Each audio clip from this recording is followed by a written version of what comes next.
اللہم صلی علی سیدنا محمد وعلی آل سیدنا محمد۔ نبی کریم کے طریقے کے خلاف چلنا، چھوٹی چھوٹی باتوں میں خلاف چلنا۔ اب ایک مثلا عام بات ہے، نماز تو ہو جاتی ہے، نبی کریم نے کبھی ہاتھ کھول کے نماز پڑھی ساری عمر؟ کبھی نہیں پڑھی۔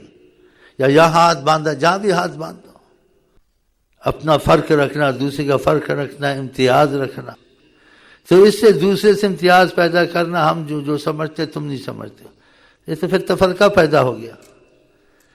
جس چیز میں قرآن حدیث میں اتفاق ہو جائے اس کو مان لو، اور جس چیز میں اختلاف ہو جائے اس کو چھوڑ دو۔ وہ بھی ہم کو آپ کو منع کیا کس نے؟ قرآن نے اور اللہ نے اور حضرت محمد مصطفیٰ نے، کہ پہلی قوم ہلاک ہوئی کثرت السؤال وقیل و قال، زیادہ بحث کرنا، سوالات کرنا۔ جو سمجھ میں آیا جی نہیں، یہ واللہ عالم۔ اگر اس چیز سے تم بچ گئے، پرہیز نصیب ہو گئی، تمہاری نماز میں اثر آئے گا، تمہاری دعا میں اثر آئے گا، تمہیں ہر رحمت نصیب ہوگی خدا سے۔ کیونکہ نبی کریم کوئی چیز بہت بھاری ہوتی ہے جو امت میں انتشار پھیلائے، نا اتفاقی پھیلائے، ان کو لڑوائے،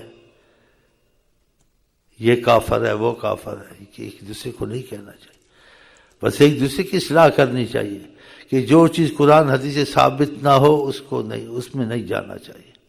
جو قرآن شریف سے ثابت ہو، اس کا مطلب سمجھ نہ آئے، اس کو بھی چھوڑ دینا چاہیے، کہہ دینا چاہیے واللہ عالم۔ یہی قرآن نے سکھایا ہم کو، فردوہ الی اللہ والرسول۔ تمہارا کسی چیز میں اختلاف ہو جائے اس کو چھوڑ دو، بولو اللہ جانے نبی جانے، تو پھر ماننی چاہیے نا خدا۔ میں اپنی طرف سے کوئی نیا مذہب تو میں نے لے کے نہیں آیا ہوں، میرا تو مذہب یہی ہے، جو آقا کہیں اس کو دل سے ماننا ہے، جو آقا کی بات سمجھ میں نہ آئے تو کہ آقا جانے اللہ جانے، اس پہ توقف کرتے۔ پھر کیا ہم کو مصیبت پڑی ہے ایک دوسرے کی مسجد میں نماز نہ پڑھیں؟ یہ آقا جی نے ایسے نا اتفاقی سکھائی، اس سے امتیاز تعصب آپس میں پیدا ہوتا ہے کہ ہم محبت والے زیادہ۔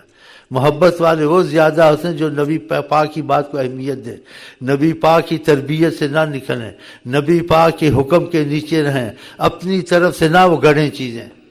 اس کو سخت منع ہے اسلام میں، سخت منع ہے، بلکہ بدعتی پہ لعنت آئی ہے، اس پر آقا کے فرشتوں کی، سارے جہان کی لعنت ہو۔ اور صحیح حدیثوں میں آئے گی قیامت میں کوئی لوگ ہوں گے، فرشتے ان کو منہ پہ مار پیچھے ہٹائیں گے، وہ ظاہر طور سے کہا پوچھیں گے کہ ان کو کیوں ایسے کہا؟ آپ کے بعد انہوں نے وہ کام کیے جو چیز آپ نے ان کو نہیں سکھائی تھی، ایسے کام کرتے تھے، اسلام میں نئی چیزیں پیدا کرتے تھے۔ تو آقا کہیں گے فسحق لہم، فسحق، ان کو دور کر دو، ان پر پھٹکار ہو خدا کی کہ میری تربیت کو چھوڑ۔ یہ سب صحیح حدیثیں بیان کر رہا ہوں، مفہوم یہ پوچھ لینا۔